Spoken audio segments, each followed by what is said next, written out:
ಏನೇ ಬಳೆ ಹಾಕೊಂಡು ಚೆನ್ನಾಗಿರ್ಬೇಕು ಅನ್ಕೊಂಡಿದ್ದೀನಿ, ಮುತ್ತೈದೆ ಆಗಿರ್ಬೇಕು ಅನ್ಕೊಂಡಿದ್ದೀನಿ ಅಂದ್ಬಿಟ್ಟು ನಾವು ನೋಡು ನಿನ್ನ ಗಂಗಾ ನಾಗವಲ್ಲಿ ಆಗಿರೋದನ್ನ ಈ ವಿಡಿಯೋನ ನೀವು ಯಾವ ಟೈಮ್ ನೋಡ್ತೀರಾ ಕಮೆಂಟ್ ಮಾಡಿ. ಒಂದ್ಸಲಿ ನೋಡ್ತಿರಲ್ಲ ನೋಡಿ, ತಿರ್ಗಿ ಇನ್ನೊಂದ್ಸಲಿ ಮಧ್ಯರಾತ್ರಿ ಈ ವಿಡಿಯೋ ನೋಡಿ. ವರ್ಕೌಟ್ ಆಗ್ಲಿಲ್ಲ, ಕಡೆಗೂ ನಮ್ಮಪ್ಪ ತೀರೋದ್ರು. ಈ ತರ ಗಾಳಿ ಆಗೋರು ಯಾರಂದ್ರೆ ಸ್ನೇಹಿತರೆ, ನಾನು ಕೇಳ್ಪಟ್ಟೆ ಸ್ವಂತ ಅನುಭವಂಗೆ ಅನ್ನೋರಂತೆ, ನಿಂಗೆ ಗೊತ್ತು ಕಣೆ ನೀನ್ ಎಲ್ಲಿ ಕರಿತಿದ್ಯಾ, ನಿನ್ ದೇವಸ್ಥಾನ ತಾನೇ ಕರಿತಿರೋದು ಅನ್ನೋದಂತೆ. ಅವಾಗ ನಮ್ಮ ತಾತ ಯಾವಳೆ ನೀನು ಬೋಸ್ಡಿ ನನ್ನ ಹಳ್ಳಿನ ಮೈ ಮೇಲೆ ಯಾಕೆ ಬಂದಿದ್ಯಾ ಅಂತ ಬೈದವ್ರು. ಅವಾಗ ಅದು ಫಸ್ಟ್ ಗೊತ್ತಿರುತ್ತೆ. ಉಕ್ಕಡಗಾತ್ರಿ ಶ್ರೀ ಕರಬೇಶ್ವರಜ್ಜನವ್ರ ದೇವಸ್ಥಾನ ಎಲ್ಲಿದ್ದೀನಿ. ಸಾಕು ಇವಾಗ, ಆಮೇಲೆ ಇವಾಗ ಇನ್ನೊಂದ್ ದಿವಸ ಅಲ್ಲಲ್ಲ ಇನ್ನೊಂದ್ ದಿವಸ ಬೇಡ, ಸಾಕು ಇವಾಗ ಜಾಸ್ತಿ ಬೇಡ ಅಂತ ನಾನು ನಂದು ಹೇಳ್ಬಿಡ್ತೀನಿ. ನಾನು ಮಾಡೋಣ ಇರು. ಅಲ್ಲ ಮತ್ತೆ ನಾನು ತರದ್ದು ವಿಡಿಯೋ ಮಾಡಿ ಕುಂಬಿಡ್ರಿ ಆಮೇಲೆ ಭಯ ಆಯ್ತೈತಾ? ಏ ಅಕ್ಕ ಹೆದ್ರಿ ಬಿಡ್ರಿ, ನಾ ಇದನ್ನೆಲ್ಲ ಪರಿಹಾರ ಹೇಳ್ತೀನಿ. ಅದೇ ಪರಿಹಾರ ಬೇಡ ಇವಾಗ ಸದ್ಯಕ್ಕೆ. ನೀವು ತುಂಬಾ ಹೆದರಿದ್ರ ಖಂಡಿತ ನೆಕ್ಸ್ಟ್ ಪಾರ್ಟ್ ಮಾಡ್ತೀವಿ. ಒಂದು ಬೆಚ್ಚನೆಗೂಡಿರಲು ಬೆಚ್ಚಕ್ಕೆಷ್ಟು ಹೊನ್ನಿರಲು ಇಚ್ಛೆ. ಇದು ಅದೇ ನಾನು ನಂಬುವಂತ ರಾಯರ ಮೇಲೆ ಪ್ರಮಾಣ ಮಾಡಿ ಹೇಳ್ತಾ ಇದ್ದೀನಿ. ನನಗೂ ನಿಮ್ಮ ತರನ ಕ್ಯೂರಿಯಾಸಿಟಿ ತುಂಬಾ ಇತ್ತು. ಯಾಕಂದ್ರೆ ನಮ್ಮ ಫ್ಯಾಮಿಲಿಯಲ್ಲಿ ನಾವು ಅಪ್ಪನ ಕೂಡ ಇದೇ ಆಗಿತ್ತು, ಅಟ್ಯಾಕ್ ಆಯಿತು. ಅಂದ್ರೆ ಭೂತದ್ದು ತುಂಬಾ ಜನ ಅಂತಾರೆ ಮೇಲೆ ಗಾಳಿ ಬರುತ್ತೆ ಸುಳ್ಳ ನಿಜ ಅಂತ. 100% ನಿಜ, ಗಾಳಿ ಬರೋದು ಸುಳ್ಳಲ್ಲ, ನಿಜ. ನೀವು ಅನ್ಬೋದು ನಾಟಕ ಅಲ್ಲ, ನಿಜನೇ. ನಮ್ಮ ಅಪ್ಪನ ನಾವು ಚಿಕ್ಕ ವಯಸ್ಸು ಮಾಸ್ಟರ್ ಇದ್ದಾಗ ಏನಾಯಿತು, ಕೆಲಸ ಸೆಕೆಂಡ್ ಶಿಫ್ಟ್ ಮುಗಿಸ್ಕೊಂಡು ಬರೋರು. ಬರಬೇಕಾದ್ರೆ ಒಂದು ದಿವಸ ಹಂಗೆ ಬಂದಿದ್ದಾರೆ, ಕ್ಯಾಶುವಲ್ ಆಗಿ ಬಂದಿದ್ದಾರೆ. ಆಮೇಲೆ ಅದು ಸ್ಟಾರ್ಟಿಂಗ್ ಸ್ಟೇಜಲ್ಲಿ ತೋರಿಸ್ಕೊಳ್ಳಲ್ಲ, ಅದು ಬಂದಿದ್ದಾರೆ. ಆಮೇಲೆ ಒಬ್ಬೊಬ್ಬರೇ ಮಾತಾಡೋರು ನಮ್ಮ ಅಪ್ಪ. ಇದು ಸ್ವಂತ ನಮ್ಮ ಕುಟುಂಬದ, ಅದು ನಮ್ಮ ಅಪ್ಪಂದು ಹೇಳ್ತಾ ಇದ್ದೀನಿ ನಾನು, ಬೇರೆ ಯಾರ್ದು ಹೇಳ್ತಾ ಇಲ್ಲ. ಮತ್ತೆಷ್ಟು ಸ್ಟ್ರಾಂಗ್ ಇರುತ್ತೆ ಇದು ಅಂತ. ಆಮೇಲೆ ಬಾಗಿಲು ಓಪನ್ ಮಾಡೋದು, ಯಾರಿಗೋ ಹಾಯ್ ಹೇಳೋದು, ಹಂಗೆ ಮಾಡೋರು. ನಮ್ಮಮ್ಮ ಹೆದರೋರು. ನಮ್ಮಮ್ಮ ಯಾರ ಜೊತೆ ಮಾತಾಡ್ತಿದ್ದಾರೆ ಏನಂತ ಏನೂ ಗೊತ್ತಿರ್ತಿರಲಿಲ್ಲ. ನಮ್ಮ ಅಕ್ಕಪಕ್ಕದ ಮನೆಯವ್ರು ಹೇಳೋರು, ನನ್ನ ಗಂಡ ಹೀಗೆ ಮಾಡ್ತಿದ್ದಾರೆ, ಏನೋ ಒಂಥರ ಸನ್ನೆ ಮಾಡ್ತಾರೆ, ಏನೋ ಒಂಥರ ಮಾತಾಡ್ತಾರೆ, ಏನಕ್ಕೆ ಹೇಳಿದ್ರೆ ಏನು ಗೊತ್ತಿಲ್ಲ ಅಂತಾರೆ ಅಂತ. ಅಕ್ಕಪಕ್ಕದ ಮನೆಯವ್ರು ನಂಬಲಿಲ್ಲ. ಅಕ್ಕ ಸುಳ್ಳು ಹೇಳ್ತಿದ್ದೆ ನಿನ್ನ ಗಂಡ ಮೇಲೆ ಅಂತ. ಸರಿ ಆಯಿತು ನೈಟ್ ಬನ್ನಿ ನೀವು ಅಂತ ಅಂದರು. ಕಿಟಕಿ ಓಪನ್ ಮಾಡಿ ಇಟ್ಟಿದ್ರು ನಮ್ಮ ಮನೆಗೆ.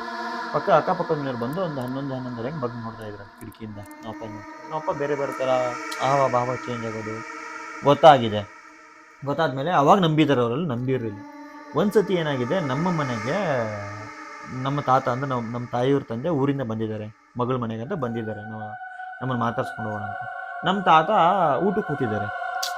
ಊಟಕ್ಕೆ ಕಡಲೆಪುರಿ ಹಾಕೊಂಡಿದ್ದಾರೆ. ನಾವು ಕಡಲೆಪುರಿ ಹಾಕೊಂಡು ಬಾಯಿಗೆ ಹಿಂಗೆ ಕೈ ಅವಾಗ ಪಕ್ಕದಲ್ಲಿದ್ದರು, ತಟ್ಟೆ ಹೊಡೆದ್ಬಿಟ್ರಂತೆ. ಏನು ನನ್ಕಿನ ಮುಂಚೆನೇ ತಿಂತೀಯ ಅಂತ. ಮಾವ ಅಂತ ಗೌರವ ಕೊಡೋರು, ಬೆಲೆ ಕೊಡ್ತಾ ಇದ್ದಂಥ ವ್ಯಕ್ತಿ ಸಡನ್ಲಿ ನನ್ಕಿನ ಮುಂಚೆನೇ ನೀನು ತಿನ್ಬಿಡ್ತೀಯ ಅಂತ ತಟ್ಟೆ ಹೊಡೆದ್ಬಿಟ್ಟಿದ್ದೆ. ಅವಾಗ ನಮ್ಮ ತಾತಂಗೆ ಗೊತ್ತಾಯ್ತು. ಅವಾಗ ನಮ್ಮ ತಾತ ಯಾವಳೆ ನೀನು ಬೋಸ್ಡಿ ನನ್ನ ಹಳ್ಳಿನ ಮೈ ಮೇಲೆ ಯಾಕೆ ಬಂದಿದ್ಯಾ ಅಂತ ಬೈದವ್ರು. ಅವಾಗ ಅದು ಫಸ್ಟು ಹೊರಗಡೆ ಗೊತ್ತಾಯಿತು. ಆಮೇಲೆ ಒಂದ್ಸತಿ ಏನಾಗಿದೆ ಗೊತ್ತಾಗ ಕಾಮಿಡಿ, ನಮ್ಮಪ್ಪ ಹಿಂಗೆ ಆಚೆ ಹೋಗೋರಲ್ಲ, ನೈಟ್ ಸಡನ್ಲಿ ಹೋಗ್ಬಿಡೋರಲ್ಲ. ನಮ್ಮಪ್ಪ ಎಲ್ಲಿ ಹೋಗ್ತಾರೆ ಇವರು ಅಂತ ಹುಡುಕೊಂಡು ಏನು ಮಾಡಿದ್ದಾರೆ, ನಮ್ಮಪ್ಪ ಇದ್ದಾರೆ ಸಡನ್ಲಿ ಟಕ್ಕಂತ ಹಿಂಗೆ ಎದ್ದು ಕೂತವ್ರೆ.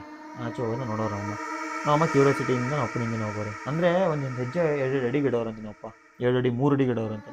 ನಮ್ಮಪ್ಪ ನಿಂದೆ ಹೋಗೋರು. ನಮ್ಮ ಬೀದಿ ದಾಟಿ ಒಂದು ಸರ್ಕಲ್ ದಾಟಿ, ಮಹಾರಾಷ್ಟ್ರದಲ್ಲಿದ್ದು ಒಂದು ಸರ್ಕಲ್ಗೆ ಹೋಗಿದ್ದಾರೆ. ಮೇನ್ ರೋಡ್ ಸರ್ಕಲ್ ಬರುತ್ತಲ್ಲ, ರೋಡ್ ಕ್ರಾಸ್ ಮಾಡ್ತಾರೆ, ಅದು ಸರ್ಕಲ್ಗೆ ಹೋಗಿ ಸ್ಟಾಪ್ ಆಗಿದ್ದಾರೆ ನಮ್ಮಪ್ಪ. ನಮ್ಮಮ್ಮ ಬಚ್ಚಿಕೊಂಡು ಹೋಗಿದ್ರಲ್ಲ ಹಿಂದ್ಗಡೆ. ನಮ್ಮಪ್ಪ ರಿಟರ್ನ್ ತಿರುಗಿಬಿಟ್ಟಿದ್ದಾರೆ. ಆವಾಗ ನಮ್ಮಮ್ಮ ಏನು ಮಾಡಿದಾರೆ ಗೊತ್ತಾ, ನಮ್ಮಪ್ಪನ ಕಾಣಿಸ್ಕೊಂಡ್ಬಿಡ್ತೀನಿ ಅಂತ ಸೈಡಲ್ಲಿ ಮರಿ ಆಗಿಬಿಟ್ಟಿದ್ದಾರೆ. ರಿಟರ್ನ್ ನಮ್ಮಪ್ಪ ವಾಪಸ್ ನಡ್ಕೊಂಬಂದವ್ರೆ, ಮನೆಗೆ ನಡ್ಕೊಂಡು ಬಂದ್ಬಿಟ್ಟವ್ರೆ. ನಡ್ಕೊಂಬಂದು ನಮ್ಮಪ್ಪ ಬಾಗ್ಲು ಹಾಕೊಂಡ್ಬಿಟ್ಟವ್ರೆ, ನಮ್ಮಮ್ಮ ಆಚೆ.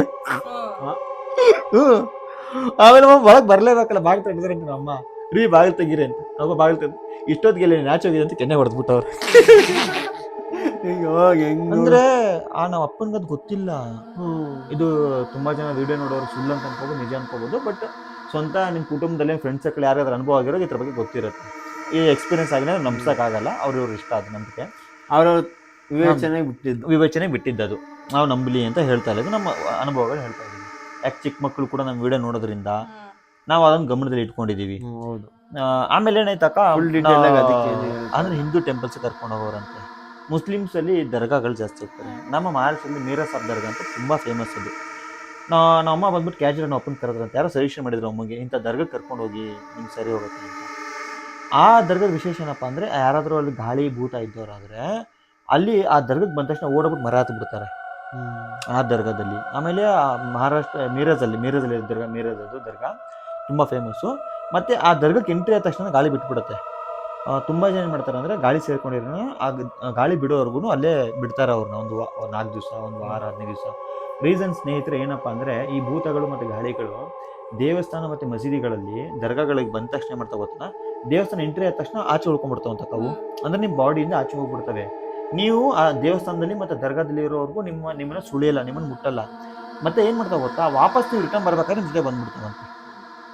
ಹಾಗಾಗಿ ಏನು ಮಾಡ್ತಾರಪ್ಪ ಅಂದರೆ ದರ್ಗಾ ಮತ್ತು ದೇವಸ್ಥಾನಗಳಲ್ಲಿ ಕೆಲವೊಂದು ಇದು ತುಂಬ ಫೇಮಸ್ ದೇವಸ್ಥಾನ ಬಂದ್ಬಿಟ್ಟು, ನೀವು ಏನಾದರೂ ಈ ಥರ ಎಕ್ಸ್ಪೀರಿಯನ್ಸ್ ನಿಮ್ಮ ಕುಟುಂಬದಲ್ಲಿ ಯಾರಿಗಾದ್ರೂ ಆಗಿದ್ರೆ, ಉಕ್ಕಡಗಾತ್ರಿ ಶ್ರೀ ಕರಬೇಶ್ವರಜ್ಜನ ದೇವಸ್ಥಾನ ಅಂತಿದೆ, ಗೊತ್ತಿರುತ್ತೆ. ಉಕ್ಕಡಗಾತ್ರಿ ಶ್ರೀ ಕರಬೇಶ್ವರಜ್ಜನವ್ರ ದೇವಸ್ಥಾನ ಎಲ್ಲಿ? ನಮ್ಮ ಉತ್ತರ ಕನ್ನಡದಲ್ಲಿ ಬರುತ್ತೆ ಅದು. ಆಯಿತಾ, ನಿಮ್ಗೆ ಆ ಊರು ಗೊತ್ತಿದ್ರೆ ಕಮೆಂಟ್ ಮಾಡಿ. ಆಮೇಲೆ ಎರಡನೇದು ಬಂದ್ಬಿಟ್ಟು ಶ್ರೀ ಗಾಣಗಾಪುರ ದತ್ತಾತ್ರೇಯ ದೇವಸ್ಥಾನ ಅಂತ. ಎಲ್ಲಿ ಬರುತ್ತೆ ಅಂತ ಹೇಳ್ಬೋದು? ಅದು ಉತ್ತರ ಕರ್ನಾಟಕನೇ. ಬೀದರು ಗುಲ್ಬರ್ಗ ಸೈಡ್ ಇದ್ದವ್ರು ಗೊತ್ತಿರುತ್ತೆ ಇದು ಶ್ರೀ ಗಾಣಗಾಪುರ ದತ್ತಾತ್ರೇಯ ದೇವಸ್ಥಾನ. ಅಂದರೆ ನಾವು ಇದು ಇನ್ಫಾರ್ಮೇಷನ್ ಏನು ಕೊಡ್ತಾ ಇದ್ದೀವಿ, ನಿಮ್ಮ ಕುಟುಂಬದಲ್ಲಿ ಯಾರಿಗಾದ್ರೂ ನಿಮ್ಮ ಅಕ್ಕಗೋ, ತಂಗಿಗೋ, ತಮ್ಮಂಗೋ, ಅಣ್ಣಂಗೋ, ಅಪ್ಪಂಗೋ ಯಾರಿಗೇ ಆಗಿರಲಿ, ಈ ರೀತಿಯಿಂದ ಏನಾದರೂ ತೊಂದರೆ ಆಗ್ತಾ ಇದ್ರೆ, ನೆಗೆಟಿವ್ ಎನರ್ಜಿ ನಿಮ್ಮ ಇಂಟ್ರ ಸಂಬಂಧಿಕರಿಂದ ಏನಾದರೂ ಕೆಟ್ಟದಾಗಿದ್ದು ಅಥವಾ ಕೆಟ್ಟ ದಾರಿ ತಿಳ್ಕೊಂಬಂದಿದ್ರೆ ಅವ್ರಿಗೊಂದು ಪರಿಹಾರ ಸಿಗಲಿ ಅಂತ. ಹೌದು. ಅಂದರೆ ಒಳ್ಳೆ ನಮ್ಮ ವಿಡಿಯೋದೊಂದು ಒಳ್ಳೇದಾಗಲಿ ಅಂತ. ನಿಮ್ಮ ನಂಬಿಕೆ ಅದು. ನಿಮ್ಗೆ ಏನಾದ್ರು ಆ ಥರ ಆಗಿದ್ರೆ ಉಕ್ಕುಡ್ಗ ಶ್ರೀ ಕರಬೇಶ್ವರ ಅಜ್ಜನ ದೇವಸ್ಥಾನಕ್ಕೆ ಹೋಗಿ, ಇಲ್ಲ ಶ್ರೀ ಗಾಣಗಾಪುರ ದತ್ತಾತ್ರೇಯ ದೇವಸ್ಥಾನಕ್ಕೆ ಹೋಗಿ. ಆಮೇಲೆ ಏನಾಯಿತು ಅಕ್ಕ, ನಮ್ಮಂಗೆ ಹಿಂಗೆ ಆಯ್ತಲ್ಲ, ನಮ್ಮ ಅಪ್ಪನ ದೇವಸ್ಥಾನ ಕರೆಯೋರಂತೆ, ಬನ್ನಿ ಸ್ವಲ್ಪ ಶಾಪಿಂಗ್ ಹೋಗೋಣ, ಐಟಮ್ ತರಕ್ಕೆ ಹೋಗೋಣ ಅಂದರೆ ನಮ್ಮ ಅಪ್ಪ ಅನ್ನೋರಂತೆ, ನಿಂಗೆ ಗೊತ್ತು ಕಣೆ ನೀನು ಎಲ್ಲಿ ಕರಿತಿದ್ಯಾ, ನಿನ್ನ ದೇವಸ್ಥಾನ ತಾನೇ ಕರಿತಾ ಇರೋದು ಅನ್ನೋದಂತೆ. ಆಮೇಲೆ ನಮ್ಮ ಅಪ್ಪಂಗೆ ಗೊತ್ತಿಲ್ಲದೇ ನಮ್ಮ ಅಮ್ಮ ದರ್ಗಕ್ಕೆ ಹೋಗೋರಂತೆ, ಅಂದರೆ ಗುರುಗಳ ಹತ್ರ ಏನಾದರೂ ಪ್ರಸಾದ ತೊಗೊಂಬರೋಣ ಅಂತ. ಅವಾಗ ನಮ್ಮಪ್ಪ ಮನೇಲಿ ಇರ್ತಾ ಇದ್ರಂತೆ. ನಮ್ಮಮ್ಮ ಮನೆಗೆ ಬಂದೆ, ನಮ್ಮ ಅಪ್ಪ ನಮ್ಗೆ ಗೊತ್ತು ಕಣೆ ನೀನು ದರ್ಗಕ್ಕೆ ಹೋಗಿದ್ದೆ ತಾನೇ ಅನ್ನೋದಂತೆ. ನಮ್ಮಮ್ಮ ಹೇಳ್ತಾನೆ ಇರಲಿ, ನಮ್ಮಪ್ಪ ಮನೇಲೇ ಇರೋರು, ಮನೇಲಿ ಕೂತ್ಕೊಂಡೇ ಮಾತಾಡೋದಂಥದ್ದು.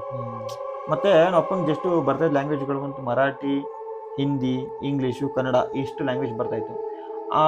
ಬಟ್ ಈ ಥರ ಒಂದು ಮೈ ಮೇಲೆ ಗಾಳಿ ಬಂದಾಗ ಎಲ್ಲ ಲ್ಯಾಂಗ್ವೇಜ್ ಮಾತಾಡೋರನ್ನ, ಯಾರು ತಮಿಳು ಬಂದು ಮಾತಾಡೋರು ತಮಿಳಲ್ಲಿ ಮಾತಾಡ್ಸೋದು, ತೆಲುಗುಲ್ಲಿ ಬಂದ್ಬಿಟ್ರು ತೆಲುಗುಲ್ಲಿ ಮಾತಾಡೋದು, ಆ ಥರ ಮಾತಾಡೋದಂತೆ. ಕೇಳಿದ್ರಂತೆ, ಯಾರು ನೀನು, ಯಾಕೆ ಬಂದಿದ್ಯಾ ಈ ಹುಡುಗನ ಮೈಲಿ ಅಂದಾಗ, ರೀಸನ್ ಏನಾಗಿದೆಯಪ್ಪ ಅಂದರೆ ನಮ್ಮಪ್ಪ ಸ್ನೇಹಿತರೆ ಎಲ್ಲಿ ಡೈಲಿ ಕೆಲಸ ಮುಗಿಸ್ಕೊಂಡು ಬರ್ತಾ ಇದ್ರಲ್ಲ, ಒಂದು ರೋಡ್ ಕ್ರಾಸ್ ಮಾಡ್ಕೊಂಡು ಬರ್ತಿದ್ರು ಹೈವೇಲಿ, ಮೇನ್ ರೋಡಲ್ಲಿ. ಆ ರೋಡಲ್ಲಿ 12 ವರ್ಷದ ಹಿಂದೆ, ಅಂದರೆ ನಮ್ಮ ಅಪ್ಪನ ಗಾಳಿ ಸೇರ್ತಲ್ಲ ಅದಕ್ಕೆ 12 ವರ್ಷದ ಹಿಂದೆ ಒಂದು ಕಾರ್ ಆಕ್ಸಿಡೆಂಟಲ್ಲಿ ಒಬ್ಬ ಅಜ್ಜಿ ಅಂದರೆ ಹುಡುಗಿ ತೀರೋಗಿದ್ದಾಳು. ಅಂದರೆ ಏಜ್ ಆಗಿದೆ ಅವಳಿಗೆ, ಆಲ್ರೆಡಿ ಅವಳಿಗೆ ಮಕ್ಕಳು ಮೊಮ್ಮಕ್ಕಳಿದ್ದಾರೆ. ಆ ಏಜ್ಡ್ ಪರ್ಸನ್ ತೀರೋಗಿದ್ದಾಳೆ. ತೀರೋಗಿರೋ ಆತ್ಮ ಅಲ್ಲೇ ಇದೆ. ಆಯಿತಾ, ಅದನ್ನೇನಾಗಿದೆ ಬೇರೆಯವ್ರ ಮೈಲಿ ಹೋಗಿದೆ. ಬಟ್ ಅವರು ತುಂಬ ಚೆನ್ನಾಗಿರೋ ಪರಿಹಾರ ಮಾಡಿಸಿ ವಾಪಸ್ಸು ಅದೆಲ್ಲಿ ಅಂದರೆ ಏನು ಮಾಡ್ತಾರೆ ಅಂದರೆ ಕೆಲವ್ರಿಗೆ ಅದೆಲ್ಲಿ ತೀರೋಗಿರ್ತಾರೆ ಅಲ್ಲೇ ಬಿಟ್ಟು ಬರ್ತಾರಂಥದ್ದು. ಅಂದರೆ ಸ್ಟ್ರಾಂಗ್ ಆಗಿರೋ ಪರ್ಸನ್ಗಳು ಸಿಕ್ಕಿದ್ರೆ. ನಾವು ಅಪ್ಪಂಗೆ ನಮ್ಮ ದುರಾದೃಷ್ಟ ಏನಪ್ಪ ಅಂದರೆ ನೈಟ್ ಶಿಫ್ಟ್ ಅಲ್ಲ, 12-1 ಗಂಟೆ ಬರ್ತಾ ಇದ್ರಲ್ವ, ಆವತ್ತು ಅದ್ರ ಮೇಲೆ ದಾಟ್ಕೊಂಡು ಬಂದುಬಿಟ್ಟಿದ್ದಾರೆ. ಅದು 20 ಸತಿ ಹೇಳೋದು ನಮಗೆ, ಏನನ್ನೋದು ಗೊತ್ತಾ, ಹಿಂಗೆ ಬಿಟ್ಟು ಹೋಗಂದರೆ ಅವನು ಹಿಂಗೆ ಮಾಡ್ಕೊಂಬಂದ, ನೈಟ್ ಹೊತ್ತು ಸ್ಟೈಲ್ ಕೈ ಹಿಂಗೆ ಕೂದಲು ಹಿಂಗೆ ಮಾಡ್ಕೊಂಬಂದ, ಅವ್ನು ನಂಗೆ ತುಂಬ ಲೈಕ್ ಆಗಿದ್ದಾನೆ, ತುಂಬ ಸಖತ್ತಾಗಿದ್ದಾನೆ, ನಾನು ಬಿಟ್ಕೊಡಲ್ಲ ಅಂತ.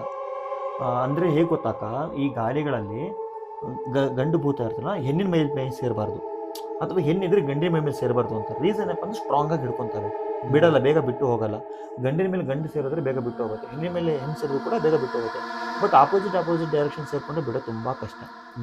ಆಮೇಲೆ ಆಲ್ಮೋಸ್ಟು ಈ ಥರ ಗಾಳಿ ಆಗೋರು ಯಾರಂದರೆ ಸ್ನೇಹಿತರೆ, ನಾನು ಕೇಳ್ಪಟ್ಟೆ ಸ್ವಂತ ಅನ್ಬೋದಂಗೆ, ಜೀವನದಲ್ಲಿ ತುಂಬ ಜಿಪುಣರಾದಂಥವ್ರು, ಚೆನ್ನಾಗಿ ಊಟ ಆಹಾರಗಳನ್ನ ತಿಂದೇ ಇದ್ದಂಥವ್ರು. ಈ ನೀವು ಮನೆಗಳಿಗೆ ಕೇಳಿರ್ತೀರಣ್ಣ, ರೋಡಲ್ಲಿ ತಿನ್ಕೊಂಬರ್ಬೇಡಿ ಅಂತಾರೆ.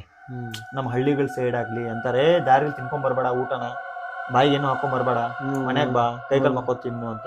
ಏನಾಗುತ್ತೆ ಅಂದ್ರಣ್ಣ, ಜೀವನದಲ್ಲಿ ಅವ್ರು ಬದುಕಿದ್ದಾಗ ಏನೂ ತಿಂದಿರಲ್ಲ, ಸರಿಯಾಗಿ ಏನೇನೋ ಆಸೆ ಇರುತ್ತೆ ಬಟ್ ತಿಂದಿರಲ್ಲ, ಆಸೆ ಇರುತ್ತೆ ಬಟ್ ಅವ್ರು ಏನೂ ಅನುಭವಿಸಿರಲ್ಲ.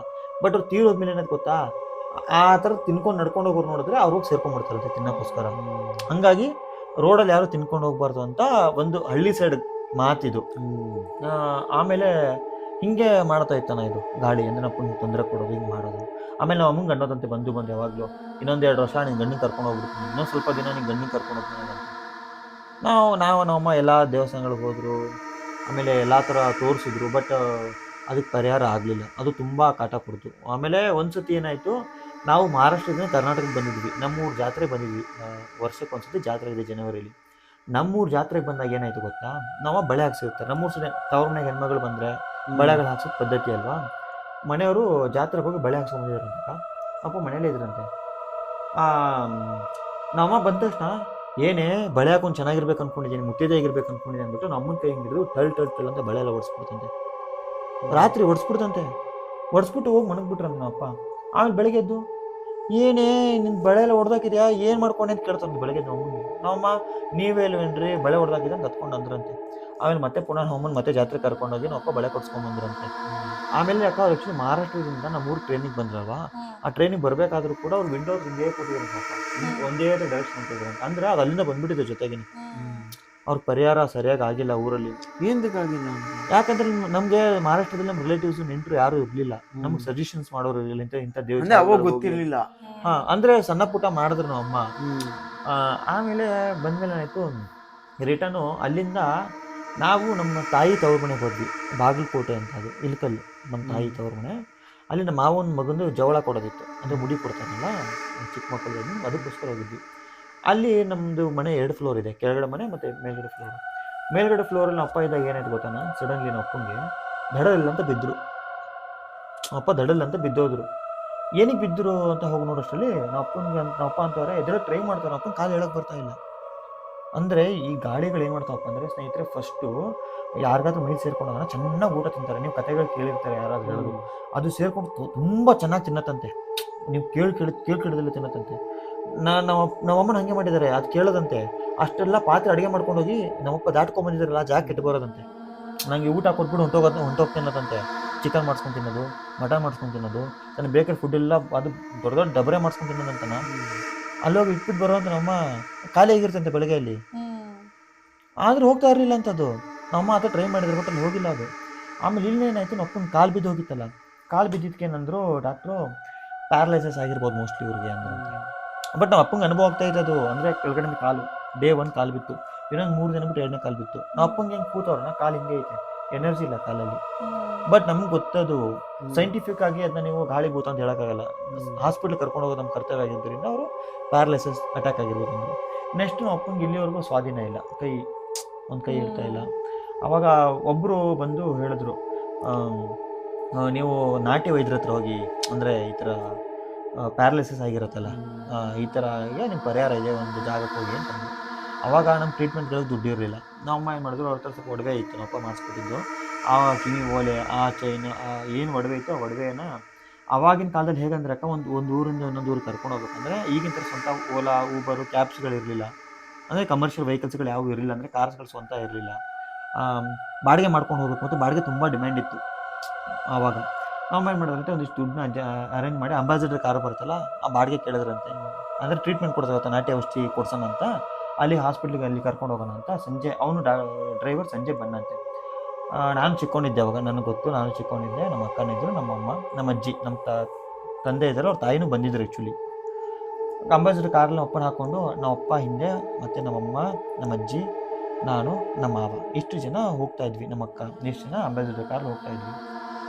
ಹೋಗ್ಬೇಕಾದ್ರೆ ಏನಾಗುತ್ತೆ ಅಂದರೆ, ನಮ್ಮ ಊರಿಗೆ ಹೋಗೋಕ್ಕಿಂತ ಮುಂಚೆನ ಲೆಫ್ಟಿಗೆ ಹೋದರೆ ಆ ನಾಟಿ ಔಷಧಿ ಕೊಡ್ತಾರಲ್ಲ, ಆ ಊರಿಗೆ ಹೋಗ್ತೀವಿ. ರೈಟ್ ಸೈಡ್ ತಿರುಗಿಸಿದ್ರೆ ಬೆಳಗಾಂ, ನಮ್ಮ ರಾಯಬಾಗ್ ಊರಿಗೆ ಹೋಗ್ತೀವಿ. ನಮ್ಮ ಮಾವ ಅಂದರೆ ನಮ್ಮ ಅಮ್ಮನ ತಮ್ಮ ಏನಂದ, ಹೊಟ್ಟೆ ಹಸೈತೆ, ನನಗೆ ಊಟಕ್ಕೆ ಹಾಕ್ರಿ ಅಂದ. ಸರಿ ಆಯಿತು ಅಂದ್ಬಿಟ್ಟು ಹೋಟ್ಲಿಗೆ ಇಳಿದು ಊಟ ಮಾಡೋಕ್ಕೆ ಹೋದರು. ಆ್ಯಕ್ಚುಲಿ ನಮ್ಮ ಮಾವ ಅಲ್ಲಿವರೆಗೂ ಹಿಂದೆ ಕೂತಿದ್ರು, ನಮ್ಮ ಅಜ್ಜಿ ಮುಂದೆ ಕೂತಿದ್ರು, ನಮ್ಮ ಮಾವ ಹಿಂದೆ ಇದ್ದ. ಹೋಟ್ಲಿಗೆ ಊಟ ಮಾಡ್ಕೊಂಬಂದ್ಮೇಲೆ ನಮ್ಮ ಮಾವ ಏನು ಮಾಡ್ದ ಗೊತ್ತಾ, ಬಂದ್ಬಿಟ್ಟು, ಅಕ್ಕ ನಾನು ಹಿಂದೆ ಕೂರಲ್ಲ ಮುಂದೆ ಕೂರ್ತೀನಿ ಅಂತ ಮುಂದೆ ಕೂತ್ಕೊಂಡ. ಸರಿ ನಮ್ಮಮ್ಮ ಬಿಡು ಆಯ್ತು ಅಂದ್ಬಿಟ್ಟು, ನಮ್ಮ ಅಪ್ಪನೇ ಹೆಗಲ ಹಿಂಗೆ ಮನ್ಸ್ಕೊಂಡಿದ್ದಾರಕ್ಕ, ನಿದ್ದೆ ಮಾಡ್ತಾರೆ ಅಂತ ಮನಸ್ಕೊಂಡಿದ್ದಾರೆ. ನಮ್ಮ ಮಾವ ಮುಂದೆ ಮನೆಯಿಂದ ಒಂದು 15-20 ಕಿಲೋಮೀಟ್ರ್ ಮುಂದೆ ಹೋದ್ಮೇಲೆ, ಅದೇ ಹೇಳಿದೆ ನಿಮಗೆ, ಲೆಫ್ಟಿಗೆ ಹೋದರೆ ಆ ನಾಟಿ ಔಷಧಿ ಕೊಡ್ತಾರಲ್ಲ ಆ ಊರಿಗೆ ಹೋಗುವಂಥ ಪ್ಲೇಸು. ರೈಟಿಗೆ ಹೋದರೆ ನಮ್ಮ ಊರಿಗೆ ತಿರ್ಸ್ಕೋಬೇಕದು. ಅಲ್ಲಿ ಬರ್ತಿದ್ದಂಗೆ ನಮ್ಮ ಮಾವ ಏನಂತ ಡ್ರೈವರ್ಗೆ, ಅಣ್ಣ ಎಡಗಡೆ ತಿರ್ಗಿಸ್ಬಿಟ್ಟು ಬಲಗಡೆ ತಿರ್ಸಿ ಊರಿಗೆ ಅನ್ನಂತ. ಡ್ರೈವರ್ ಕೇಳ್ದಂತೆ ಯಾಕೆ ಅಂತ. ಆ್ಯಕ್ಚುಲಿ ನಮ್ಮ ಮಾವ ಊಟಕ್ಕೆ ಇಳಿದಿದ್ರಲ್ಲ ಆವಾಗಲೇ ತೀರೋಗ್ಬಿಟ್ಟಿದ್ದಾರೆ, ಕಾರಲ್ಲಿ ತೀರೋಗ್ಬಿಟ್ಟಿದ್ದಾರೆ. ನಮ್ಮಮ್ಮ ಮನ್ಸ್ಕೊಂಡಿದ್ರೆ ಪಾಪ ಮನೆಗಿದ್ದಾರೆ ಅಂತ. ಅಂದರೆ ಏನಾಗುತ್ತೆ ಗೊತ್ತಕ್ಕ, ಕಾರಲ್ಲಿ ನೀವು ಆ ಥರ ತೀರೋಗಿರೋದು ಕರ್ಕೊಂಡು ಹೋಗ್ಬೇಕಾದ್ರೆ ಬಾಯಿ ಬಡ್ಕೊಂಡು ಹತ್ಬಿಡ್ತಾರಲ್ಲ. ನಮ್ಮಮ್ಮ ಮತ್ತು ನಮ್ಮ ಅಜ್ಜಿ ಇದ್ರಲ್ಲ, ಸುಮ್ಮನೆ ರೋಡಲ್ಲಿ ಬಾಯಿ ಬಡ್ಕೊಂಡು ಹೇಳೋದು. ನಮ್ಮ ಮಾವಂಗೆ ಗೊತ್ತಾಗ್ಬಿಟ್ಟಿದೆ, ಜೀವ ಹೋಗಿದೆ ಅಂತ ಗೊತ್ತಾಗ್ಬಿಟ್ಟಿದೆ. ಇದು ಹೇಳಿದ್ರೆ ಬಾಯಿ ಬಿಡ್ಕೊಂಡ್ಬಿಡ್ತಾರೆ ರೋಡಲ್ಲಿ ಅಂತ ಹೇಳಿಲ್ಲ, ಸುಮ್ಮನೆ ಇದ್ದಾರೆ. ಇವಾಗ ನಿಮ್ಮ ಮನೇಲಿ ಇದ್ದಾರಲ್ಲ ಅವರಾ? ಹಾಂ, ಅವರೇನೆ. ಆಮೇಲೆ ಅಷ್ಟೊತ್ತಿಗೆ ಮಧ್ಯರಾತ್ರಿ ಆಗಿತ್ತು, ಒಂದು 1 ಗಂಟೆ 2 ಗಂಟೆ ಆಗೋಗಿತ್ತು ಮಧ್ಯರಾತ್ರಿ. ನಮ್ಮೂರಿಗೆ ಕರ್ಕೊಂಡೋದ್ರು. ನಮ್ಮೂರ ಪದ್ಧತಿ ಏನಂದ್ರೆ, ಯಾರೇ ತೀರೋದ್ರು ಬೆಳಗ್ಗೆ ತೀರೋದು ಸಂಜೆ ಒಳಗೆ ಮಣ್ಣು ಮಾಡ್ತಾರೆ, ಅಥವಾ ರಾತ್ರಿ ತೀರೋದು ರಾತ್ರಿನೇ ಮಣ್ಣು ಮಾಡ್ಬಿಡ್ತಾರೆ. ಅಂದರೆ ಮಣ್ಣು ಮಾಡೋ ಪದ್ಧತಿ ಆ್ಯಕ್ಚುಲಿ ನಮ್ಮದು ಲಿಂಗಾಯತ್ಕಷ್ಟೇ ಮಣ್ಣು ಮಾಡ್ತಾರೆ. ಬಟ್ ನಮ್ಮಪ್ಪ ಬದುಕಿದ್ದಾಗ ಲಾಸ್ಟಿಗೆ ಎಕ್ಸ್ಪೀರಿಯೆನ್ಸ್ ಆಗಿಬಿಡ್ತು. ಆದರೆ ಕಾಲು ಬಿದ್ದೋಗುತ್ತಲ್ಲ, ಆವಾಗ ಅವ್ರಿಗೆ ಅದು ಅನುಭವ ಆಯಿತು, ನನಗೆ ಗಾಳಿ ಆಗಿದೆ ಅಂತ. ಯಾಕಂದರೆ ಅದು ಅವ್ರಿಗೆ ರಿಯಲಿಸ್ಟಿಕ್ ಆಗಿ ಕಾಡಕ್ಕೆ ಸ್ಟಾರ್ಟ್ ಮಾಡ್ಬಿಡ್ತು ನಮ್ಮ ಅಪ್ಪನ. ಅಪ್ಪ ಅಣ್ಣವರು ನನಗೆ ಏನೋ ಆಗಿದೆ, ಇದು ಗಾಳಿ ಆಗಿದೆ, ದಯಮಾಡಿ ನಿಮ್ಮ ಕೈ ಮುಗಿತೀನಿ, ನಾನು ತೀರೋದ್ಮೇಲೆ ನಾನು ಮಣ್ಣು ಮಾಡಬೇಡಿ, ನಾನು ಸುಡ್ರಿ ಅಂತ ನಮ್ಮ ಅಪ್ಪ ಕೇಳೋರು. ನಮ್ಮ ಧರ್ಮ ಮತ್ತು ನಮ್ಮ ಜಾತಿ ಪದ್ಧತಿ ಪ್ರಕಾರ ನಾವು ಮಣ್ಣು ಮಾಡ್ತೀವಿ, ಸುಡಲ್ಲ ನಾವು. ಆದರೆ ನಮ್ಮ ಅಪ್ಪ ರಿಕ್ವೆಸ್ಟ್ ಮಾಡ್ಕೊಳ್ಳೋರು, ದಯಮಾಡಿ ನಾನು ಮಣ್ಣು ಮಾಡಿಬಿಡ್ರಿ, ಅವಳು ನನಗೆ ಬಂದು ತೊಂದರೆ ಕೊಡ್ತಾ ಇದ್ದಾಳೆ, ನನಗಳು ಕಾಟ ಕೊಡ್ತಾ ಇದ್ದಾಳೆ, ನನಗೆ ಈಗ ತುಂಬ ಅವಳದು ಅನುಭವ ಆಗ್ತಾ ಇದೆ, ಅವಳು ನಂಗೆ ಬಿಡಲ್ಲ.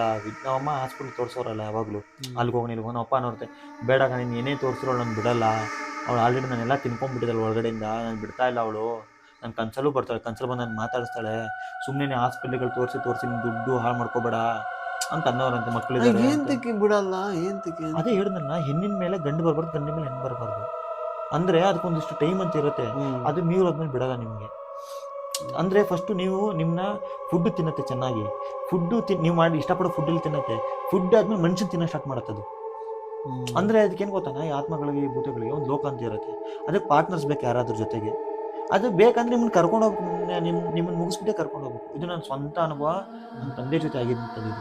ನಾವು ಸೈಂಟಿಫಿಕ್ ಆಗಿ ನಾಟಿ ಔಷಧಿ ಕೊಡಿಸೋದಾಗಲಿ, ಡಾಕ್ಟರ್ ಹತ್ರ ಕರ್ಕೊಂಡು ಹೋಗೋದಾಗಲಿ ಎಲ್ಲ ಮಾಡಿದ್ವಿ, ಆದರೆ ಅದು ವರ್ಕೌಟ್ ಆಗಲಿಲ್ಲ. ಕಡೆಗೂ ನಮ್ಮಪ್ಪ ತೀರೋದ್ರು. ನಮ್ಮಪ್ಪ ತೀರೋದಾಗ ನನಗೆ ಜಸ್ಟು ಚಿಕ್ಕ, ಅವಾಗ ಒಂದು 5 ವರ್ಷ, ನಮ್ಮ ಅಕ್ಕಗೆ ಒಂದು 7-8 ವರ್ಷ ಅಷ್ಟೇ. ನಮ್ಮ ಅಕ್ಕ 3ನೇ ಕ್ಲಾಸ್ ಇದ್ದು, ನಾನು ಜಸ್ಟ್ ಇನ್ನು 1ನೇ ಕ್ಲಾಸ್ ಸೇರಬೇಕಾಯ್ತು, 1ನೇ ಕ್ಲಾಸು. ಮತ್ತು ನಾವು ಮಹಾರಾಷ್ಟ್ರದಿಂದ ಕಂಪ್ಲೀಟಾಗಿ ಕರ್ನಾಟಕಕ್ಕೆ ಬಂದ್ವಿ. ಆ್ಯಕ್ಚುಲಿ ನಮ್ಗೆ ದೆವ್ವ ಕಣ್ಣಿಗೆ ಕಾಣಿಸ್ಕೋಬೇಕಂದ್ರೆ ಅದ್ರ ಗ್ರಹಚಾರ ಕೆಟ್ಟಿರ್ಬೇಕಂತ. ಅಂದರೆ ಮನುಷ್ಯನ ಗ್ರಹಚಾರ ಕೆಡತ್ತಲ್ಲ, ಅದೇ ಥರ ಅದಕ್ಕೂ ಕೂಡ ಗ್ರಹಚಾರ ಕೆಟ್ಟಿದ್ರೆ ಮಾತ್ರ ಮನುಷ್ಯನ ಕಾಣಿಸ್ಕೊಳತ್ತಂತೆ. ಪ್ಲಸ್ಸು ಅದು ಒಬ್ಬರು ಮೈಗೆ ಸೇರ್ಬೇಕಂದ್ರೂ ಕೂಡ ಅದ್ರದ್ದು ಹಣೆ ಬರ ಸರಿ ಇರಬಾರ್ದಂತೆ, ಮನುಷ್ಯಂದು ಹಣೆ ಬರ ಸರಿ ಇರಬಾರ್ದಂತೆ. ಅಂದರೆ ಇಬ್ರದ್ದು ಮ್ಯಾಚ್ ಆಗ್ಬೇಕಂತೆ. ಈಗ ನೀವು ಅನ್ಬೋದು ನಿಮ್ಮದೇ ಸ್ವಂತ ಆತ್ಮ ದೇಹದಿಂದ ಆಚೆ ಹೋಗುತ್ತೆ, ವಾಪಸ್ ಬಂದು ಸೇರ್ಬೋದು ತಾನೆ? ಹೌದು. ತುಂಬ ಜನ ಕೇಳ್ತಾರಕ್ಕ, ನಮ್ಮ ಆತ್ಮ ಬಂದು ಸೇರೋದು ನಿಜಾನೇ ಅನ್ನೋದಾದ್ರೆ ಸೈಂಟಿಫಿಕ್ ಆಗಿ, ಶಾಸ್ತ್ರದ ಪ್ರಕಾರ ನಮ್ಮ ಆತ್ಮನೇ ಬಂದು ನಾವು ಸೇರ್ಬೋದಲ್ಲ ಅಂತ, ಹಂಗಿಲ್ವಂತ ಅನ್ನೋದು. ಅದಕ್ಕೆ ಗ್ರಹಚಾರ ಕೆಟ್ಟೋಗಿರ್ಬೇಕು, ಆತ್ಮಕ್ಕೂ ನಮಗೂ ಕೆಟ್ಟೋಗಿರ್ಬೇಕು, ದರಿದ್ರ ಆಗಿ ಹತ್ತಿರ್ಬೇಕು ಇಬ್ರಿಗೂ, ಅವಾಗಲೇ ಬಂದು ಸೇರ್ಕೊಳ್ಳೋ ಸಾಧ್ಯ ಅಂತದ್ದು. ಅಂದರೆ ನಿಮ್ಗೆ ತೊಂದರೆ ಕೊಡಕ್ಕೆ ಬರುತ್ತೆ. ತುಂಬ ಜನ ಅನ್ಕೊಂತಾರೆ, ಕಾಟ ಕೊಟ್ಟಿರೋರ್ಗೆ ಹೋಗ್ಬಿಟ್ಟು ಸೇರ್ಕೋ, ನಮ್ಮನೆಗೆ ಬಂದಾಗ ಸೇರ್ಕೊಂಡಿದ್ದೆ ಅಂತ. ಯಾಕಂದರೆ ಅದು ವೀಕ್ ಇರ್ತಾರಲ್ಲಕ್ಕ ಮೈಂಡು, ಅಂದರೆ ಜಾಸ್ತಿ ಹೆದರ್ತಾರೆ ಗೊತ್ತಾ, ಭೂತ ಆ ಥರ ಸೇರ್ಕೊಳುತ್ತೆ. ಅದು ಸೇರ್ಕೊಳಕ್ಕೂ ಒಂದು ರೂಲ್ಸ್ ಇದೆಯಾ, ಅದು ಏನು ಮಾಡುತ್ತಂದ್ರೆ ಮನುಷ್ಯ ನಡಿಬೇಕಾದ್ರೆ ಹಿಂಡ ಇದೆಯಲ್ಲಕ್ಕ, ಇದು ಹಿಂಡ, ಅದೇ ನಂಬಿಕೆ ಚೆಕ್ ಮಾಡುತ್ತಂತೆ. ನೀವು ಹೆಜ್ಜೆ ಊರ್ಬೇಕಾದ್ರೆ ಕಾನ್ಫಿಡೆನ್ಸ್ ಅಲ್ಲಿ ನೀವು ಹೆಜ್ಜೆ ಇಕ್ಬೇಕು. ಮನೆ ಒಳಗೆ ಬರ್ಬೇಕಾದ್ರೆ ಕೈಕಾಲು ತೊಗೊಂಬರ್ಲಿ, ಕ್ಲೀನಾಗಿ ಕೈಕಾಲು ತೊಗೊಂಬನ್ನಿ ಅಂತ. ಈಗೇನು ಮಾಡ್ತೀವಿ, ನಾವು ಮಾಡರ್ನ್ ಆಗಿಬಿಟ್ಟಿದ್ದೀವಿ, ಫ್ಯಾಷನ್ ಅನ್ಕೊಂಡೇ ಮಾಡ್ತೀವಿ, ಸೀದಾ ಬರ್ತೀವಿ, ಬೆಡ್ರೂಮ್ ಹೋಗ್ತೀವಿ, ಬಿದ್ಕೊಂತೀವಿ, ಅಡುಗೆ ಮನೆಗೆ ಹೋಗ್ತೀವಿ, ಎಲ್ಲ ಮಾಡ್ತೀವಿ. ತಪ್ಪು. ಈಗ ನಾನು ಸ್ವಂತ ಕುಟುಂಬದ್ದು ಹೇಳಿದ್ದೀನಿ, ಕುಟುಂಬದ ಯಾರು ಹೇಳ್ಕೊಳಕ್ಕೆ ಹೋಗಲ್ಲ, ಬಟ್ ನಾನು ಕುಟುಂಬದ ಹೇಳಿದ್ದೀನಿ. ಆಮೇಲೆ ಇದಕ್ಕೆ ತುಂಬ ಜನ ಪರಿಹಾರಗಳನ್ನ ಗೊತ್ತಿರಲ್ಲ. ಈ ಅನುಭವನ ಜಾಸ್ತಿ ಆಗಿದೆ ಯಾವಾಗ ಗೊತ್ತಾ, ನೀವು ಗೊತ್ತಿಲ್ಲದೆ ಏನೋ ಒಂದ್ಸತಿ ಸಡನ್ಲಿ ಹಳ್ಳಿಗೆ ಹೋಗಿರ್ತೀರ, ಅಲ್ಲ ಇದ್ರಲ್ಲೇ ಕ್ರಾಪ್ ಮಾಡ್ಕೊಂಡು ಮಾಡ್ಕೊಳ್ರಕ್ಕ. ನಾನು ಅದಕ್ಕೋಸ್ಕರ ಕಂಟಿನ್ಯೂ ಮಾಡಿದ್ದು ಇಷ್ಟೊತ್ತು. ಆಮೇಲೆ ಇವಾಗ ಇನ್ನೂವರೆಗೂ ಸಾಕ, ನಂದು ಹೇಳ್ತೀನಿ, ಇನ್ನೊಂದೈತೆ ಹೇಳೋಣ ಇನ್ನೊಂದ್ ದಿವಸ. ಅಲ್ಲಲ್ಲ ಇನ್ನೊಂದ್ ದಿವಸ ಬೇಡ, ಸಾಕು, ಇವಾಗ ಜಾಸ್ತಿ ಸ್ಟೋರೇಜ್ ಆಗ್ಬಿಡ್ತದೆ. ಆಲ್ರೆಡಿ ಅದೇ 20 ನಿಮಿಷ ಆಗ್ಬಿಟ್ಟಿತ್ತು, ಇದು ಒಂದು 20 ನಿಮಿಷ ಆದ್ರೆ ಸ್ಟೋರೇಜ್ ಕಂಪ್ಲೀಟ್ ಆಗ್ಬಿಡ್ತದೆ. ಅಲ್ಲ ಅಕ್ಕ, ಅದಕ್ಕೆ ಈ ವಿಡಿಯೋ ಫಸ್ಟ್ ಹೆಂಗ್ ಮಾಡೋಣ, ಇವಾಗ ಆಲ್ರೆಡಿ 2 ವಿಡಿಯೋ. ಅಂದ್ರೆ ನನ್ನ ಸ್ಟೋರಿ ಆಯ್ತು, ನಿಮ್ ಸ್ಟೋರಿ ಕಮ್ಮಿ ಆಯ್ತಲ್ಲ, ನಾನಂತ ಅದಕ್ಕೆ. ಪರವಾಗಿಲ್ಲ, ನಿಂದೇ ಸ್ಟೋರಿ ಚೆನ್ನಾಯ್ತಲ್ಲ, 2 ಸ್ಟೋರಿ. ಇವಾಗ ನಂದು 2 ಸ್ಟೋರಿ, ನಿಂದೊಂದು ಸ್ಟೋರಿ ಫಸ್ಟ್ ಅಲ್ಲಿ ಹಾಕ್ತೀನಿ, ಮತ್ತೆ ನಿನ್ ಸ್ಟೋರಿ ಕಂಟಿನ್ಯೂ ಆಗುತ್ತಲ್ಲ. ನಾನು ಹೇಳ್ತಿರೋದು ಏನ್ ಗೊತ್ತಾಕ, ಇವತ್ತು ಹೆಂಗಿದೆ ಮುಗಿಸ್ಬಿಡೋಣ, ನಂದೇ ಅಂತ ನಂದು ಹೇಳ್ಬಿಡ್ತೀನಿ. ಮಾಡೋಣ ಇರು. ಅಲ್ಲ ಮತ್ತೆ ನಾನಂತರದ್ದು ವಿಡಿಯೋ ಮಾಡಿ ಇಟ್ಕೊಂಡ್ಬಿಡ್ರಿ, ಆಮೇಲೆ ಭಯ ಆಯ್ತೈತಾ? ಏ ಅಕ್ಕ ಹೆದರ್ಬಿಡ್ರಿ, ನಾ ಇದನ್ನೆಲ್ಲ ಪರಿಹಾರ ಹೇಳ್ತೀನಿ, ಅದೇ ಪರಿಹಾರ. ಬೇಡ ಇವಾಗ ಸದ್ಯಕ್ಕೆ. ನೀವು ತುಂಬಾ ಹೆದರಿದ್ರ, ಸ್ವಂತ ಹೇಳಿದ್ ನಾನು ನಿಮ್ಗೆ ಗೊತ್ತಾಯ್ತು, ನನಗ್ ಗೊತ್ತು, ಅದಕ್ಕೆ ನಂಗೆ ಭಯ ಆಗ್ತೈತೆ ಗೈಸ್. ಅದಕ್ಕೆ ಏನ್ ಮಾಡೋಣ, ವಿಡಿಯೋ ಕಂಟಿನ್ಯೂ ಮಾಡ್ತೀವಿ. ನೆಕ್ಸ್ಟ್ ಒಂದು ಕಮಿಂಗ್ 1-2 days ಅಂದ್ರೆ ಮತ್ತೆ ಸಿಗ್ತೀವಿ, ಇಲ್ಲ ಗೊತ್ತಿಲ್ಲ, ಮತ್ತೆ ಸಿಗ್ತೀವಿ. ಅವಾಗ ಮತ್ತೆ ಇನ್ನು ನಿಮ್ಗೆ ಕಮೆಂಟ್ ಅಲ್ಲಿ ತಿಳಿಸಿ ಬೇಕು ಅಂತ ಹೇಳಿದ್ರೆ, ನಮ್ಮ ಅತ್ತೆ ಮಾವಂದು ಎಕ್ಸ್ಪೀರಿಯನ್ಸ್ ಸ್ಟೋರಿಗಳಿರುತ್ತಲ್ಲ, ಅವ್ರ ಹತ್ರನೂ ಹೇಳಿಸ್ತೀನಿ. ಮತ್ತೆ ಧೀರಜ್ ಸಿಕ್ಕಿದ್ರೆ ಧೀರಜ್ ಹತ್ರನೂ ಇನ್ನು ಅವ್ನ ಕೆಲವೊಂದು ಎಕ್ಸ್ಪೀರಿಯನ್ಸ್ಗಳನ್ನೂ ನಿಮ್ಮ ಹತ್ರ ಶೇರ್ ಮಾಡ್ಕೊಂತ ಇರ್ತೀನಿ. ಆಗಾಗ ಈ ವಿಡಿಯೋಸ್ ಬಗ್ಗೆ ಮಾತಾಡೋಣ. ಇವತ್ತಿಗೆ ಈ ವಿಡಿಯೋನ ಎಂಡ್ ಮಾಡ್ತಾ ಇದೀವಿ. ಅಂದ್ರೆ ನೆಕ್ಸ್ಟ್ ವಿಡಿಯೋದಲ್ಲಿ ನಿಮ್ಗೆ ಸಾಧ್ಯವಾದ್ರೆ ಪರಿಹಾರಗಳಿದಾವೆ, ಅಂದ್ರೆ ಕೆಲವೊಂದು ಮಂತ್ರಗಳಿದಾವೆ, ಅದು ನೀವು ಕಮೆಂಟ್ ಅಲ್ಲಿ ತಿಳಿಸಿ. ತುಂಬಾ ಜನ ಏನಾದ್ರು ನಿಮ್ಗೆ ಬೇಕು ಇನ್ಫಾರ್ಮೇಶನ್ ಹೇಳಿ ಅಂತ, ಯಾರೋ ಒಂದಿಬ್ರು ಹೇಳಿದ್ರು ಪರವಾಗಿಲ್ಲ, ಇಬ್ರಿಗೆ ಯೂಸ್ ಆದ್ರೂ ನಮ್ಗೆ ಒಳ್ಳೇದೇ, ಹೇಳ್ಕೊತೀವಿ. ನಮ್ಮ ವಿಡಿಯೋ ನಿಮ್ಗೇನಾದ್ರು ಸರಿ ಅನ್ಸಿ, ನಿಮ್ಗೇನಾದ್ರು ನಿಮ್ ಫ್ರೆಂಡ್ಸ್ ಸರ್ಕಲ್ ಫ್ಯಾಮಿಲಿಗೆ ಏನಾದ್ರು ಆತರ ತೊಂದರೆಗಳಾಗ್ತಾ ಇದ್ರೆ, ನಿಮ್ಗೇನಾದ್ರು ಅದು ಮಂತ್ರಗಳಿದಾವೆ, ಕೆಲವೊಂದು ಮಂತ್ರಗಳನ್ನ ಹೇಳ್ತೀನಿ ನಾನು. ಅಂದ್ರೆ ಮಂತ್ರಗಳಿದಾವೆ, ನಿಮ್ಮ ಹತ್ರ ನೆಗೆಟಿವ್ ಎನರ್ಜಿ ಬರ್ದಿರಂಗೆ ಮತ್ತೆ ಹೋಗೋ ತರ ಸಡನ್ಲಿ ನಿಮ್ ದೇವಸ್ಥಾನ ಎಲ್ಲೂ ಕರ್ಕೊಂಡು ಹೋಗಕ್ಕಾಗಲ್ಲ, ನಿಮ್ ಮನೇಲಿ ಏನೋ ಆಗಿದೆ ಅಂದ್ರೆ ಅದಕ್ಕೆ ಒಂದು ಮಂತ್ರಗಳಿದ್ದಾವೆ ನಾನು ಹೇಳ್ತೀನಿ. ನಿಮ್ಗೆ ಇಷ್ಟ ಇದ್ರೆ, ಈ ವಿಡಿಯೋ ಏನಾದ್ರು ಇಷ್ಟ ಆಗಿದ್ರೆ ನೀವು ಕಮೆಂಟ್ ಹಾಕಿ. ಕಮೆಂಟ್ ಹಾಕಿ. ನಾವೇನೋ ಇದನ್ನ ಜಾಸ್ತಿ ವ್ಯೂಸ್ ಹೋಗ್ಲಿ ಅಂತ ನಮ್ಗೆ ಗೊತ್ತಿರೋದನ್ನು- ಎಕ್ಸ್ಪೆಕ್ಟೇಷನ್ ಏನಿಲ್ಲ. ಅಟ್ಲಿ ಏನೋ ನಮ್ಗೆಲ್ಲ ಗೊತ್ತಿದೆ ಅಂತಾನು ಅಲ್ಲ, ಹಾ. ನಮಗ್ ಗೊತ್ತಿರೋದ್ನ ನಿಮ್ ಹತ್ರ ಶೇರ್ ಮಾಡ್ಕೊಂತೀವಿ. ನಿಮ್ಗೆ ಅದು ಇಬ್ರಿಗೆ ಯೂಸ್ ಆದ್ರೂ ನಮಗ್ ಖುಷಿನೇ.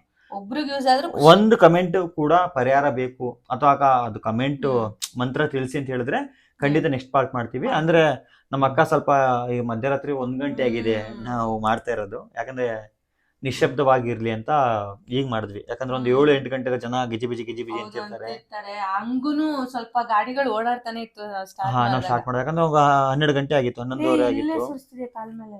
ಹಂಗಾಗಿ ನಾವು ಸ್ಟಾರ್ಟ್ ಮಾಡಿದ್ದು ಒಂದು 12 ಗಂಟೆ ಮೇಲೆ ಈ ಸ್ಟೋರಿನ. ಹತ್ತತ್ರ ಹೇಳ್ತಾ 2 ಗಂಟೆ ಆಗಿದೆ. ಸಾಕು ಅನ್ಸ್ತು ನನ್ಗೆ ಯಾಕೋ. ನೆಕ್ಸ್ಟ್ ವಿಡಿಯೋ ಕಂಟಿನ್ಯೂ ಮಾಡೋಣ. ನಿಮ್ಗೆ ಏನ್ ಅನ್ಸ್ತು ಏನೋ ನನ್ನ ಕಮೆಂಟ್ ಮೂಲಕ ತಿಳಿಸಿ. ಲೈಕ್ ಮಾಡಿ, ಶೇರ್ ಮಾಡಿ, ಕಮೆಂಟ್ ಮಾಡಿ, ನಿಮ್ ಇಷ್ಟ ಅದು. ಹ್ಮ್. ಬಟ್ ಅದೇ ಇದು ನಮ್ ಸ್ವಂತ ಅನುಭವ ಕೂಡ ಇದಾವೆ, ಇನ್ನೊಬ್ಬರ ಹತ್ರ ಕೇಳಿ ತಿಳ್ಕೊಂಡ್ರೆ ಅನುಭವಗಳು ಕೂಡ ಹೌದು. ಇದಾವೆ. ನಂದು ಇದೆ ಗಾಯ್ಸ್. ಇನ್ನೊಂದು ಹೇಳಂತೆ ಭಯ ಬೀಳ್ತಾಳೆ. ಹೇಳೋಣ ನೆಕ್ಸ್ಟ್ ಇನ್ನೂ ವಿಡಿಯೋ ಮಾಡೋಣ. ಇವಾಗ ಬಟ್ ಜನಗಳಿಗೆ ಇಷ್ಟ ಆದ್ರೆ ಹೇಳೋಣ. ಹಾ. ಸುಮ್ನೆ ಹೆದರ್ಕೊಳ್ಳೋದಾದ್ರೆ ಜನಗಳಿಗೆ ನಮ್ಗೆ ಹೆದರ್ಸಕ್ ಇಷ್ಟ ಇಲ್ಲ. ಇಲ್ಲ, ಒಬ್ಬೊಬ್ರಿಗೆ ಕೇಳೋದಕ್ಕೆ ಇಷ್ಟ Curiosity ಇರುತ್ತೆ, ಭಯ ಹಾ. ಇದ್ರೂನು ಕೇಳೋದಕ್ಕೆ ಇಷ್ಟ ಇರುತ್ತೆ, ಕೇಳ್ತಾರೆ. ನೋಡೋಣ. ಆಮೇಲೆ ಇನ್ನೊಂದೇನಂದ್ರೆ ಗಾಯ್ಸ್, ಇದನ್ನ ಒಂದ್ಸಲಿ ನೋಡ್ತಿರಲ್ಲ, ನೋಡಿ ತಿರ್ಗಿ ಇನ್ನೊಂದ್ಸಲಿ ಮಧ್ಯರಾತ್ರಿ ಈ ವಿಡಿಯೋ ನೋಡಿ. ಅವಾಗ ಭಯ ಅಂದ್ರೆ ಏನಂತ ಆಲ್ಮೋಸ್ಟ್ ಈ Almost ವಿಡಿಯೋನ ಮಧ್ಯರಾತ್ರಿ ನಾವು ರಾತ್ರಿ ಅಪ್ಲೋಡ್ ಮಾಡೋಣ ಬಿಡಿ. ಹೆಂಗಂದ್ರೆ ಯಾವಾಗ ನೋಡ್ತಾ ಇದ್ದೀರಾ ಟೈಮಿಂಗ್ಸ್ ಆದಷ್ಟು ಕಮೆಂಟ್ ಮಾಡಿ. ಕಮೆಂಟ್ ಅಲ್ಲಿ ನಾವು ನೋಡ್ತೀವಿ ಯಾವ ಟೈಮಲ್ಲಿ ನೀವು ಈ ವಿಡಿಯೋನ ನೀವು ಯಾವ ಟೈಮ್ ನೋಡ್ತೀರಾ ಕಮೆಂಟ್ ಮಾಡಿ. ನೈಟ್ ಹೊತ್ತು ಮಾಡೋರು ಇನ್ನು ಅಂದ್ರೆ ನೋಡೋಣ. ಸ್ವಲ್ಪ ಭಯ ಪಡ್ತೀರಾ ಪಕ್ಕ. ಪಡ್ತೀರಾ?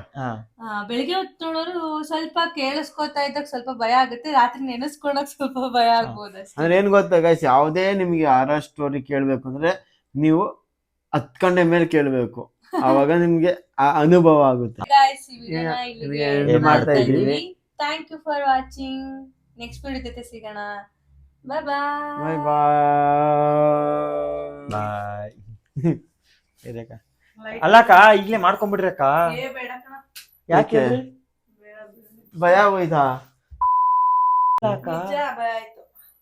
ನಾನ್ ಇನ್ವಾಲ್ವ್ ಆಗಿ ಹೇಳ್ಬೇಕಾದ್ರೆ ತಾನೇ ನಿಮ್ಗೆ ಆಗಿದ್ದು. ನಾನ್ ಇನ್ವಾಲ್ವ್ ಆಗ್ಬಿಟ್ಟಿರ್ತೀನಿ. ನೀವ್ ಇನ್ವಾಲ್ವ್ ಅಲ್ಲ, ಅದಕ್ಕೆ ನಾನು ಹೇಳಿದ ಸ್ಟೋರಿ ತಗೊಂಡ್ಬಿಡ್ರಿ. ಹೆಂಗು ಬೇಡ ಇವಾಗ ಆಫ್ ಮಾಡ್ರಿ, ಎಲ್ಲರಿಗೂ ಅಟ್ಲೀಸ್ಟ್ ಹೋಗ್ಲಿ. ಅಲ್ಲ ಇದನ್ನು ರೆಕಾರ್ಡ್ ಆಗ್ಲಿ ಅಂತ ಯಾಕೆ ಸ್ಟಾಪ್ ಮಾಡಿದ್ವಿ? ಆಕ್ಚುಲಿ ನಮಗ್ ಭಯ ಆಗ್ತಾ ಇತ್ತು. ನನಗೇನ್ ಭಯ ಇಲ್ಲ ಗೈಸ್, ಯಾಕಂದ್ರೆ ಮಧ್ಯರಾತ್ರಿ ದೆವ್ವದ ವಿಡಿಯೋ ಕೇಳೋ ಅಂತ ಮನ್ಸ ನಾನು. ನನಗ್ ಭಯನೇ. ಸ್ವಲ್ಪ ಸ್ಟೋರಿ ಎಲ್ಲ ಕೇಳ್ತಾ ಇದ್ರೆ ಇನ್ವಾಲ್ವ್ ಆಗ್ಬಿಡ್ತೀನಿ. ನಾನೇ ಅಲ್ಲೋಗ್ಬಿಟ್ಟಿರ್ತೀನಿ. ನಾನ್ ನಾಗವಲ್ಲಿ ಆಗಿ ನಿಂತ್ಕೊಂಡು ನೋಡು, ನಿನ್ನ ಗಂಗಾ ನಾಗವಲ್ಲಿ ಆಗಿರೋದನ್ನ ನೋಡು. ಡ್ಯಾನ್ಸ್ ಆಡ್ಬಿಡ್ತೀನಿ ಅಂತ ಭಯ.